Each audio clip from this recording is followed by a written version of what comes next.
In the courts of Byzantium, power was measured not only by armies or wealth, but by the ability to regulate every spoken word within the empire. Among its lesser-known systems was a punishment that removed voices rather than lives, leaving political rivals mute within the palace gardens.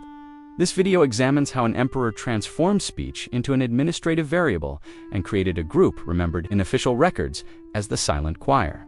Guys, can you help me to hit 1,000 subscribers on this channel? And it's my dream.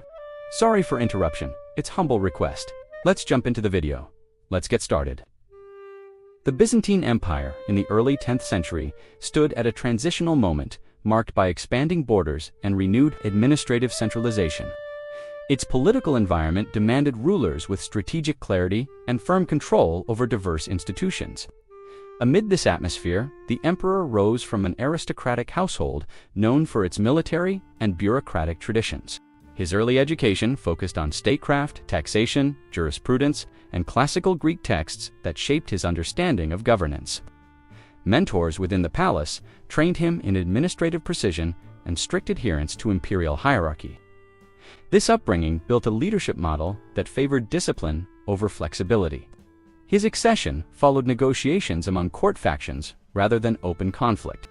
He secured support from senior generals through promises of stable provisioning and land reassessment. He also gained backing from influential clergy by affirming traditional ecclesiastical privileges. Upon taking the throne, he initiated a review of provincial structures to identify areas of administrative inefficiency. He commissioned surveys of agricultural productivity, population distribution, and military readiness. These assessments formed the basis of his long-term centralization strategy. The emperor believed that a well-regulated bureaucracy minimized corruption and strengthened imperial authority. He introduced standardized documentation procedures to reduce inconsistencies in tax collection. This increased the flow of revenue to the capital and reduced the influence of local intermediaries. The empire's territory during his reign extended across Asia Minor, the Balkans, and portions of the eastern Mediterranean coastline. Securing these regions required consistent logistics and reliable command structures.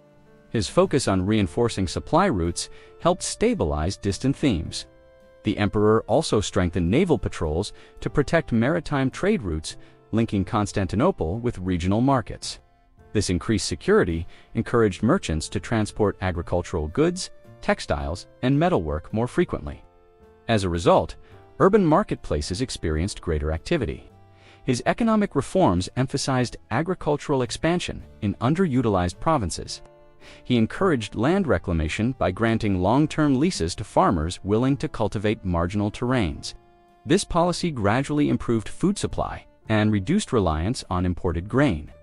Within the capital, he prioritized architectural maintenance to preserve public structures and religious buildings. He allocated funds for restoring aqueducts, bridges, and administrative halls requiring renovation. These improvements reinforced Constantinople's reputation as a stable imperial center. The emperor cultivated an image of disciplined order rooted in predictable legal processes. He instructed judges to apply established codes with minimal personal interpretation. This positioned the imperial court as the final authority above regional customs. His relationship with the military was structured around accountability and hierarchy. He expected officers to maintain detailed records of personnel, rations, and expenditures. Inspections became more frequent to ensure compliance with imperial directives. The emperor also relied heavily on the intelligence apparatus, which monitored political sentiments within provincial elites. Reports from informants allowed him to identify regions where loyalty might weaken during military campaigns. He used this information to deploy trusted administrators as preventives. Foreign diplomacy during his reign focused on firm but consistent communication with neighboring powers. He exchanged envoys with rulers in the Caucasus, the Abbasid domains, and Western principalities. These exchanges maintained awareness of regional developments without provoking unnecessary confrontation. He regarded the imperial court as the symbolic heart of governance, requiring orderly protocol. Ceremonies followed established patterns that reflected the hierarchical nature of Byzantine authority. Court officials adhered strictly to their designated roles. The emperor's daily routine involved consultations with advisors on matters ranging from treasury accounts to monastic land disputes. He valued officials who delivered concise reports and complied with administrative discipline. This preference shaped the culture of his inner council. Within the palace, he maintained separate departments responsible for taxation, military supply, judicial reporting, and ceremonial organization. Clear delineation of duties reduced interruptions between offices. This contributed to a more predictable administrative rhythm. He issued edicts to limit the accumulation of private wealth among provincial aristocrats. He believed excessive concentration of land ownership threatened imperial control. His policy required periodic assessments to ensure adherence. Artisans in the capital benefited from increased demand for works that reflected imperial symbolism. Metalworkers, mosaic artists, and textile producers received commissions for state-sponsored projects. These projects contributed to economic circulation within urban districts. The emperor encouraged monastic communities to continue their educational and manuscript activities. He viewed intellectual production as essential for cultural continuity. This resulted in careful preservation of religious and historical texts. In matters of succession, he emphasized stability rather than personal ambition. He appointed guardians and advisors to instruct younger heirs in administrative conduct. This approach aimed to ensure continuity of governance without internal conflict. Despite a controlled political environment, factional tensions persisted among courtiers, generals, and influential families. These groups competed for proximity to imperial authority. The emperor managed these tensions through calculated appointments. He organized annual reviews of provincial reports to evaluate fiscal performance. Regions failing to meet expected quotas faced administrative restructuring. This reinforced loyalty while standardizing governance. The emperor viewed legal order as central to societal cohesion. He invested in revising outdated procedural rules to reflect contemporary conditions. The updated legal material circulated across the empire through trained scribes. Trade relations benefited from his protection of caravan routes, connecting Anatolia with eastern markets. Merchants experienced fewer disruptions from banditry due to improved patrol systems. This increased availability of imported goods within the capital. The emperor's emphasis on orthodoxy shaped his interactions with ecclesiastical leaders. He respected established traditions and resisted innovations that could provoke doctrinal disputes. This contributed to relative stability in religious affairs. Urban populations experienced gradual improvements in sanitation due to renovated water channels and drainage lines. These projects reduced contamination risks in densely populated districts. Public health became a secondary benefit of his infrastructure focus. He believed disciplined governance projected imperial legitimacy across diverse populations. He carried this principle into all sectors of administration. His reign became associated with consistent regulation and structural oversight. The emperor maintained a private council responsible for reviewing sensitive political reports. This council gathered information on potential threats to internal order. Their findings shaped many of his administrative decisions. Although he rarely appeared in informal settings, he occasionally observed public activities to assess urban conditions. These observations influenced his policies on market organization and resource distribution. He preferred direct evaluation over reliance solely on written reports.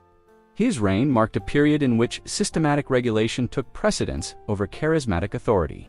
He relied on procedural clarity rather than personal appeal. This approach strengthened administrative continuity. As the empire stabilized under these measures, the emperor increasingly expected uniform obedience across all ranks. He believed consistent enforcement prevented disorder. This framework defined the tone of his governance. His control extended into communication channels used by scholars, clergy, and bureaucrats. He monitored public discourse closely to identify messaging that conflicted with imperial policy. Authority remained centered firmly within the palace. This steady consolidation of power created an environment in which deviations from imperial expectations were noticed quickly. Institutions operated with minimal tolerance for dissent. This administrative landscape set the conditions for future punitive practices implemented under his rule. The emperor's administrative structure emphasized constant supervision of political communication. Officials responsible for internal security compiled reports on individuals who questioned imperial policies. These records formed the foundation for identifying subjects marked for punitive measures.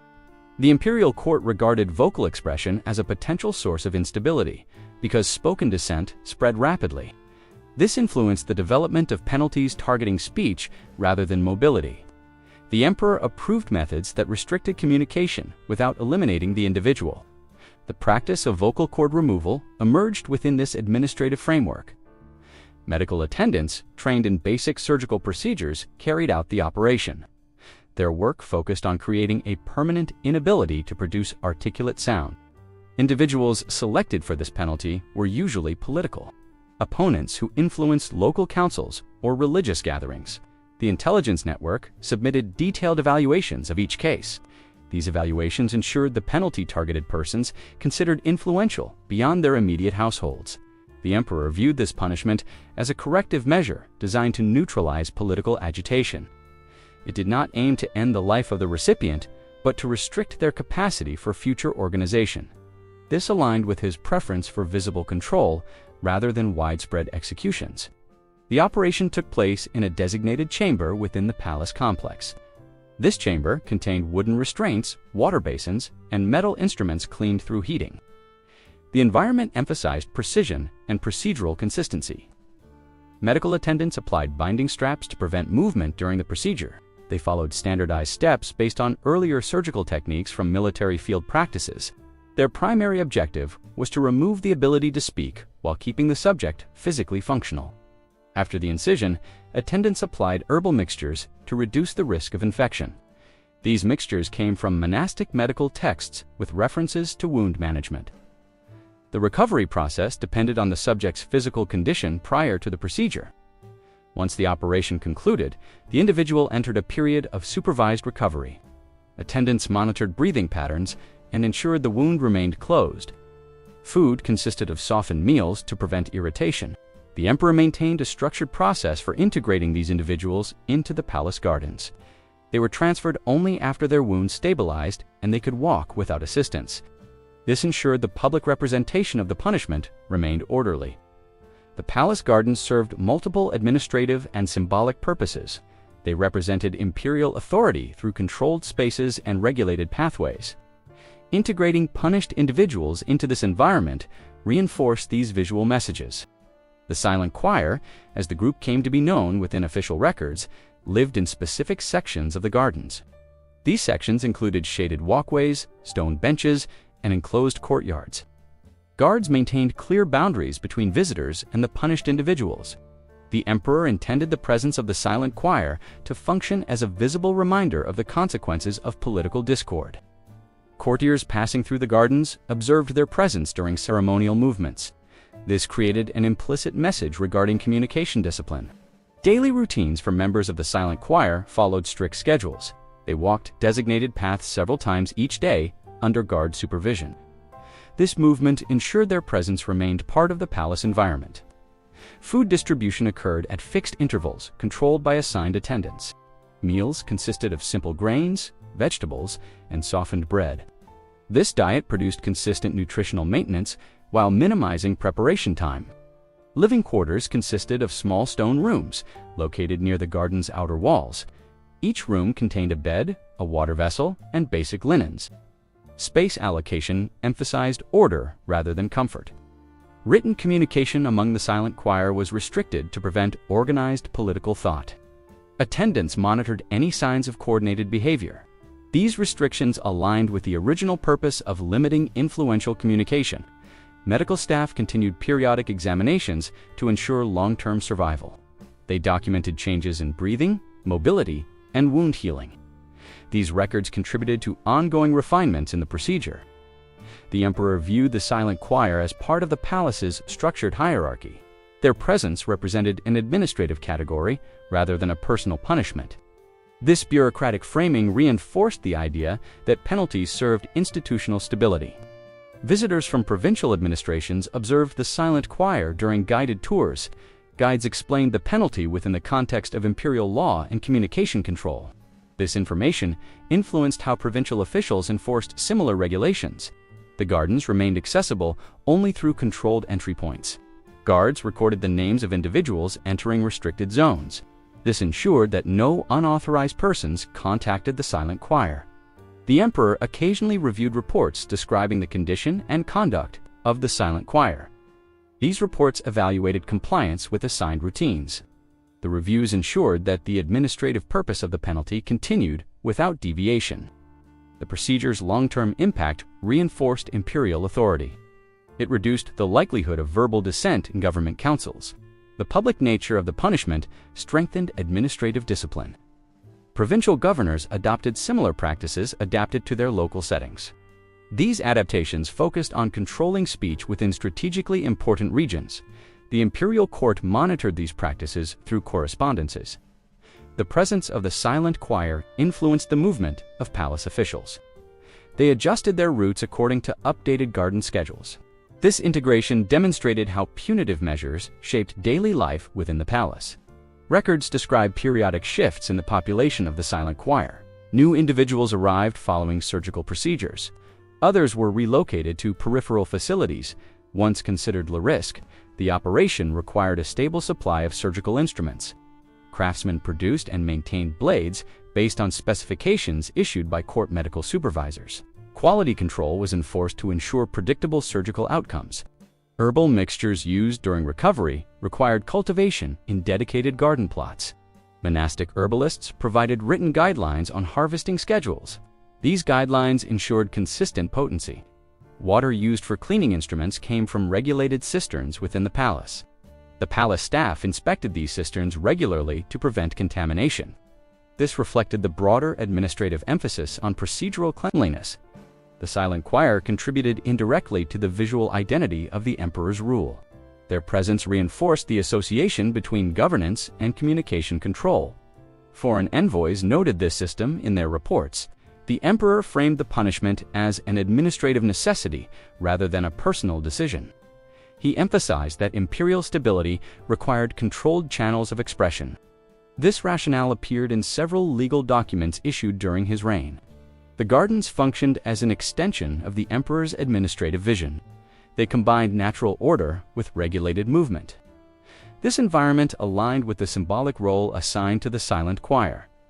Members of the silent choir remained under constant surveillance. Guards rotated shifts according to predetermined schedules.